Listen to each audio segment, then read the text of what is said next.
ஆச்சி அதிரசமா விடுங்க, கையில தட்டி சூடான எண்ணெயில பொரிச்சா அதிரசம் ரெடி. அமமுக பொதுச் செயலர் தினகரன் செய்தியாளர்களை சந்தித்து வருகிறார். பார்க்கலாம். கூடாது என்பதுல நாம எல்லாம் அதுல சரியா இருக்கும். அதே தான் முதலமைச்சரே உணர்ந்திருக்காரு. ஏன்னா அவர் 50 ஆண்டு அனுபவம் இருக்கு. அது சொன்னா தவறா எடுத்துக்கிறாங்க.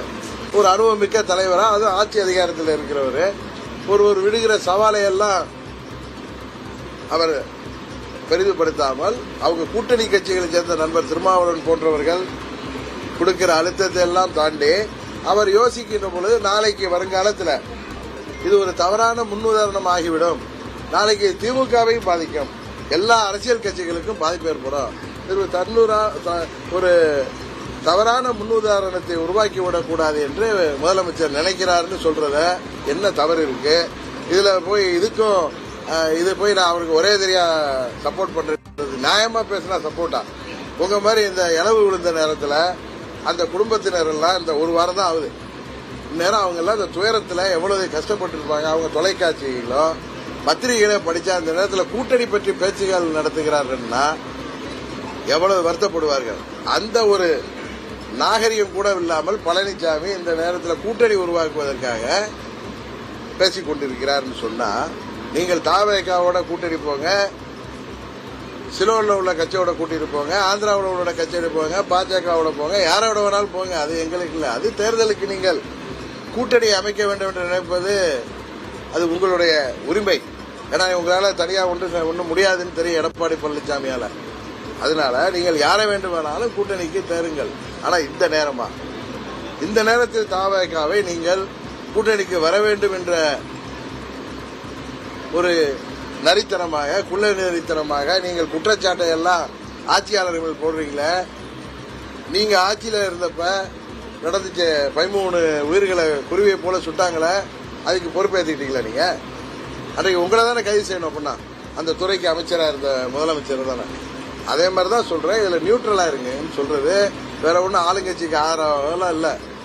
இன்றைக்கு யார் ஆட்சியில் இருக்காங்களோ அது மாதிரி எந்த கட்சியில கூட்டம் போடுறப்ப இதை மாதிரி ஒரு விபத்து நடந்தா அந்த கட்சி தலைவரை கைது பண்ணணுங்கிற ஒரு தவறான முன்னுதாரணத்தை தமிழ்நாட்டில் உருவாக்கி விடக்கூடாது என்பதில் முதல்வர் சரியாக இருக்கிறார். அதை நான் ஆதரிக்கிறேன். அவ்வளவுதான். இதை தாண்டி எந்த இது கிடையாது.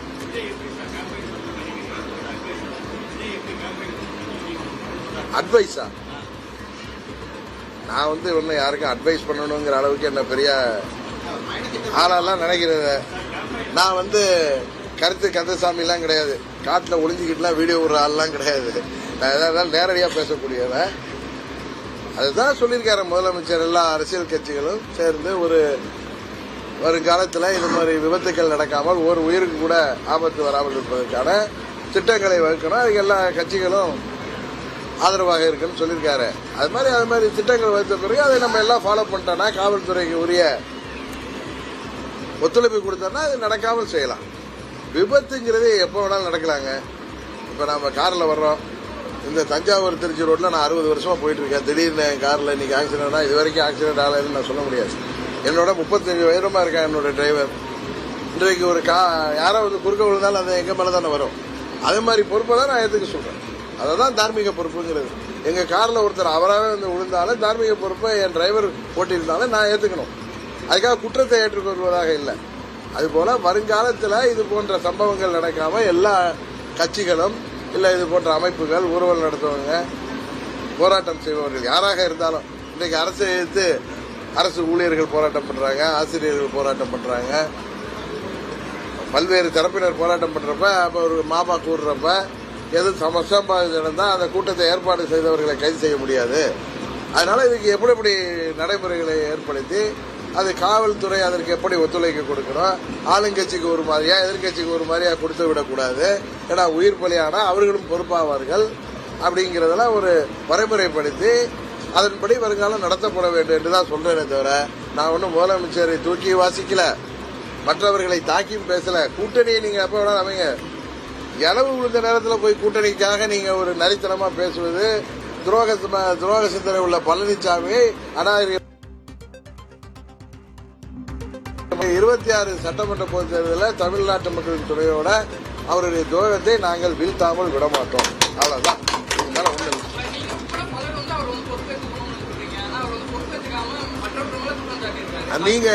நீங்க போய் அவரை பார்த்து நீங்க பொறுப்பேற்றுங்க சார், நீங்க வெற்றி இங்க இருந்து போய் சொன்னாருன்னா நல்லா இருக்கும்.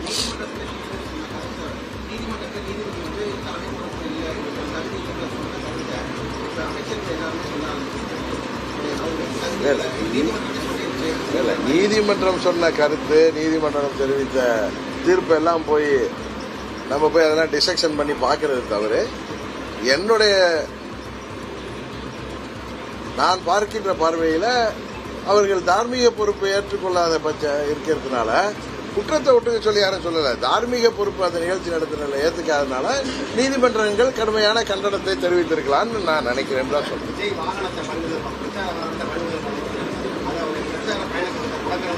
ஏங்க அடுத்து வேற வண்டியில போக முடியாது. இப்போ என் வண்டியை ஒரு வண்டி ரிப்பேர் ஆனா இன்னொரு வண்டி நான் ஸ்டாண்ட் பை வச்சுக்கலையா?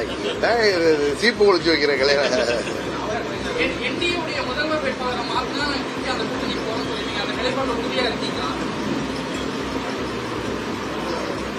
பழனிசாமி இல்லாம நேத்தே சொல்லிருக்கேன், குப்புசாமியா இருக்கட்டும், ராமசாமியா இருக்கட்டும், எந்த சாமியா இருக்கட்டும், அதை பத்தி எனக்கு கவலை இல்லை. துரோகத்தின் எம்பலமாக இருக்கிற பழனிசாமி முதல்வர் வேட்பாளராக அறிவித்தால் அந்த துரோக சிந்தனையுடைய பழனிசாமிக்கு எதிராக ஆரம்பிக்கப்பட்ட இயக்கம் அம்மா மக்கள் முன்னேற்ற கழகம், நானோ எங்கள் தொண்டர்களோ எப்படி அதை ஏற்றுக்கொண்டு வந்து அந்த கூட்டணிக்கு செல்ல முடியும் அப்படிங்கிறது ஒரு சாதாரண பாமரர்களுக்கு புரியக்கூடிய கருத்தை தான் நான் திருப்பி சொல்றேன்.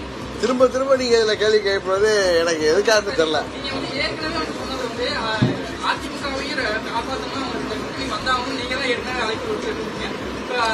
ஆமாங்க, இல்லைங்க, அதிமுக வரணும்னு தான் நான் சொன்னேன்.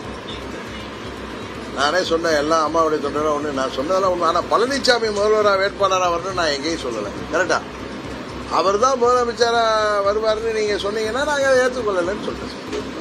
இப்பயும் சொல்றாங்க, ராமசாமியோ குப்புசாமியோ முனுசாமியோ எந்த சாமி இருந்தாலும் எனக்கு பிரச்சனை இல்லை. பழனிசாமி தான், எடப்பாடிக்கே பழனிசாமி தான் இருக்கக்கூடாது. அந்த பேர்ல உள்ள வேற ஒரு பழனிசாமி இருந்தா கூட எங்களுக்கு பிரச்சனை கிடையாதுன்னு சொல்றேன்.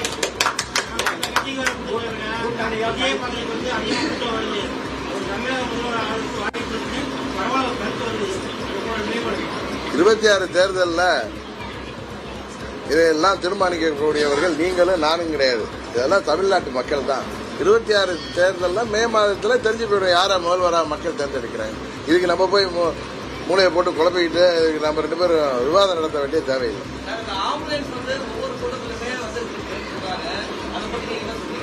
எந்த ஆம்புலன்ஸ்? பழனிசாமி பேசுறதெல்லாம் நீங்க பேச இல்லைங்க. இப்ப இது நீங்க நம்மளா சொல்லிட்டு இருக்கிறது. ஆம்புலன்ஸ் போறப்ப எம்டியா போனா அங்க ஏதாவது ஒரு ஆபத்துல இருக்கிறவரை அழைக்க போகலாம்.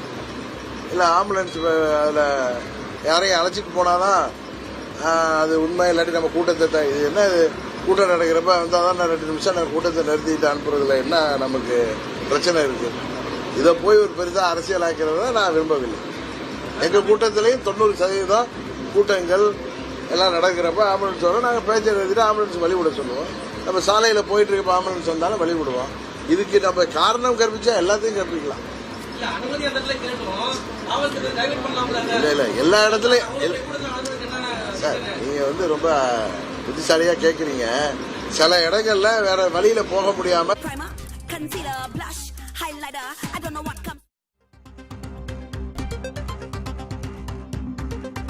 அமமுக பொதுச் செயலர் டிடிவி தினகரன் செய்தியாளர்களை சந்தித்து வருகிறார். கரூர் விவகாரத்தை வைத்து தாவேகாவுடன் பழனிசாமி கூட்டணி பேச்சுவார்த்தை நடத்தி வருவதாக அவர் குற்றச்சாட்டை முன்வைத்திருக்கிறார். கரூர் விவகாரத்தில் முதல்வர் ஸ்டாலினை உயர்த்தி பேசவில்லை, ஆனால் அவர் நிதானமாக செயல்படுகிறார் என்றும் தினகரன் பேசியிருக்கிறார். பழனிசாமி தலைமையிலான முதல்வர் வேட்பாளர் பழனிசாமி என்பதை தன்னால் ஏற்க இயலாது என்றும் அவர் கூறியிருக்கிறார். தொடர்ந்து பார்க்கலாம். இந்த நான் சொன்னா உடனே முதலமைச்சரை சப்போர்ட் பண்றீங்க. இந்த நான் நியாயமா பேசணும்னு நினைக்கிறேன். இந்த 4 ஆண்டுகளுக்கு முன்பு பல முறை இது மாதிரி சம்பவங்கள்லாம் இதுல நடந்தது. தூத்துக்குடியில துப்பாக்கி சூடு காவல்துறையே நடத்திருக்கு. அதுக்கு முன்னாடி எத்தனையோ ஸ்டாம்பீட் ஆயிருக்கு, எத்தனையோ கோயில் நெரிசல்கள், கோயில் திருவிழாக்கள், பல ஃபங்க்ஷன்ல நம்ம ஸ்ரீரங்கத்திலே தீ விபத்து அடிச்சு, இது மாதிரி எல்லா ஆட்சியிலையும் நடைபெறதுதான். காவல்துறை இன்னும் இதுல கவனமாக இருக்குன்னு தான் சொல்ல முடியாது. அவங்கள குறை சொல்லி நீங்களும் எந்த ஆட்சி இருந்தாலும் காவல்துறையை குறை சொல்லி என்ன பண்ண முடியும்? அவர்களும் மனிதர்கள் தானே. இப்போ அன்றைக்கி 500 பேருக்கு மேலே 1000 போலீஸ் இருந்தால் அங்கே மயக்கடிச்சு விழுவுறவங்களை என்ன பண்ண முடியும்? அவங்க என்ன டாக்டர்ஸா? டீஹைட்ரேஷன் ஆகி தண்ணி கூட குடிக்காம அங்கே மயங்கி விழுவுறவங்க, கூட்ட நெரிசலில் மயங்கி விழுந்ததும் ஏற்படுற நெரிசல், தள்ளு முள்ளில் மிதிச்சு சாப்பிட்றாங்க. அங்கே 1000 போலீஸ் இருந்தாலும் என்ன பண்ணிருக்க முடியும்? இல்லை 5000 போலீஸ் இருந்தாலும் என்ன பண்ணிருக்க முடியும்? கூட்டத்தை நிறுத்தினா என்ன சொல்லுவான்? எங்கள் கூட்டத்தை தடுக்கிறாங்க, எங்கள் கூட்டத்துக்கு வண்டி வர விடாமல் பண்ணுறாங்க, காவல்துறையை வந்து சதி செய்த ஆளுங்கட்சிக்கு ஆதரவாக இருக்குன்னு சொல்லுவாங்க. இது நம்ம எப்படி அதை பார்க்குறோங்கிறது தான். நம்ம நடுநிலையான மனநிலையில் பார்த்தோம்னா ஆம்புலன்ஸ் வர்றது, அவர் கேட்குறாரு அந்த கேள்வி, ஒரு ஊடகத்தை சேர்ந்தவர் கேட்பது எனக்கு வருத்தம் அளிக்குது. நீங்கள் இங்கே பர்மிஷன் கொடுத்துருக்காங்கிறதுக்காக யாருமே அந்த பக்கம் வரக்கூடாதுன்னா எமர்ஜென்சி இல்லை எமர்ஜென்சி நேரத்தில் அவங்க வர்றதை எப்படி நீங்கள் காவல்துறையில் எமர்ஜென்சி என்ன ஆனாலும் அந்த வழியில் யாரும் போகக்கூடாதுலாம் எதுவும் கிடையாது. உங்களுக்கு இந்த இடத்துல பொதுமக்களுக்கு இடையூறு இல்லாமல், மற்றவர்களுக்கு இடையூறு இல்லாமல் அந்த இடத்துல நடத்துங்கன்னு தான் சொல்கிறாங்க.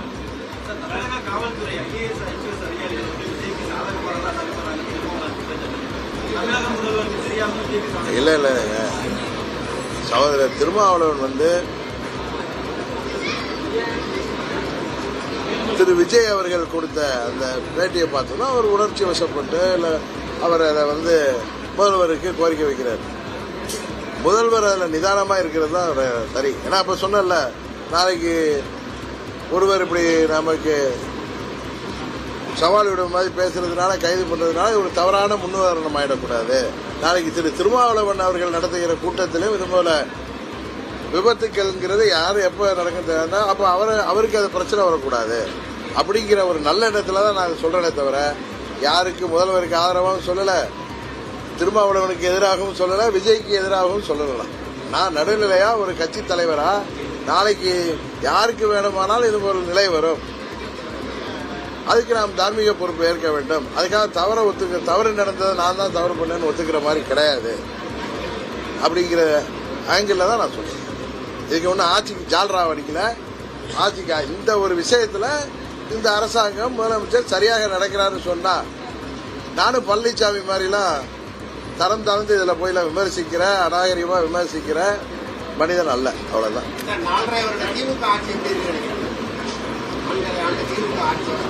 நிறைய குறைகள் இருக்கு. சட்டம் ஒழுங்கு சரியில்லை. ஏற்கனவே பல முறை சொல்லியிருக்கேன், கிளிப்புள்ள மாதிரி விவசாயிகள்லேருந்து மாற்றுத்திறனாளிகள் வரை இன்றைக்கு போராடி கொண்டிருக்கிறார்கள். தேர்தல் வாக்குறுதிகள் எல்லாம் நிறைவேற்றாமல் இந்த ஆட்சியாளர்கள் தவிர்த்து வருகிறார்கள். ஆனால் இப்படி இருந்து 24 தேர்தலில் திமுகவுக்கு தான் மக்கள் வாக்களித்திருக்கிறார்கள். அதை என்னவென்று பார்க்க வேண்டும். அதனால 26ல் மற்ற கட்சிகள் இன்னும் சிறப்பாக செயல்பட வேண்டும் என்பதுதான் எனது கருத்து.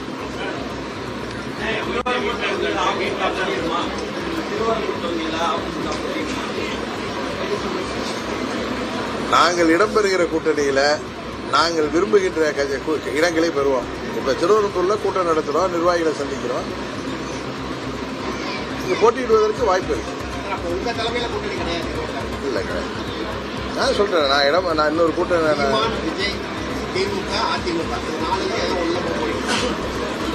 நான் எந்த கூட்டணியில போவேங்கிறத பத்தி நான் எந்த முடிவு எடுக்கல.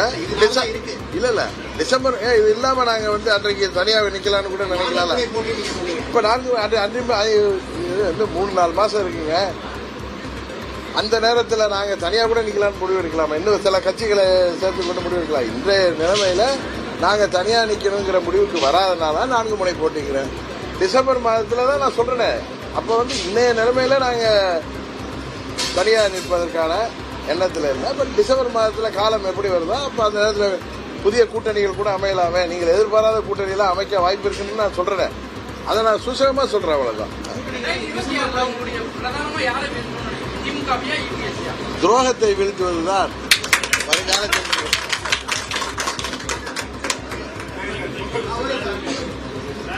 போதுமா? சந்தோஷம் தானே? கலை என்ன கேளு.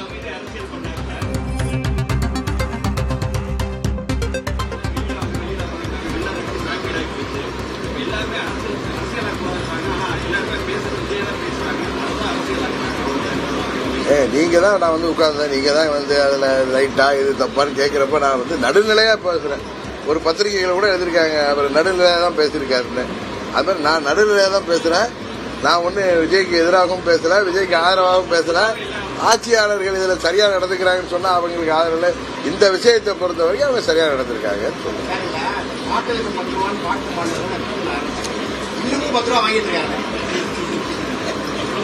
அதாவது கேளுங்க,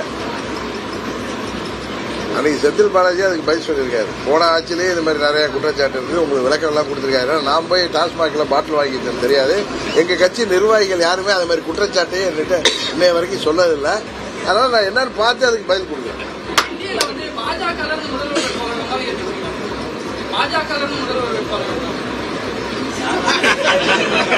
அவங்க அறிவிக்கிற நேரத்தில் நான் அதுக்கு பதில் சொல்றேங்க.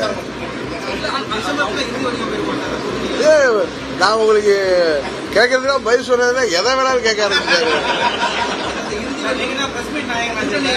பிரஸ் மீட் நாயகன்னா என்ன வந்து காமெடியன் மாதிரி ஆக்கிட்டு நீங்க நாயகனா என்ன ட்ரீட் பண்ற மாதிரி தெரியும்.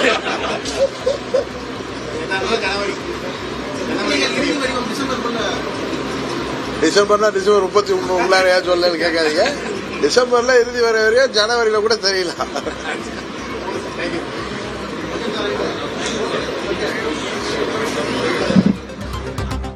கரூர் சம்பவத்தை வைத்து எடப்பாடி பழனிசாமி தாவேகாவுடன் கூட்டணி பேச்சுவார்த்தை நடத்தி வருகிறார் என்று தினகரன் பேசி வருகிறார். அதோடு தமிழக அரசு இந்த விஷயத்தில் நிதானமாக மிகச்சரியாக கையாண்டு வருவதாகவும் அவர் பேசியிருக்கிறார். தங்களது கட்சியின் கூட்டணி குறித்து டிசம்பர் மாதத்தில் அறிவிக்கப்படும் என்றும் அவர் பேசியிருக்கிறார். குறிப்பாக 4 முனை போட்டி 2026 சட்டப்பேரவை தேர்தலில் இருக்கலாம் என்றும் அவர் சூசகமாக தெரிவித்திருக்கிறார். ஆச்சி அதிரசமா விடுங்க, கையில தட்டி சூடான எண்ணெயில பொரிச்சா அதிரசம் ரெடி.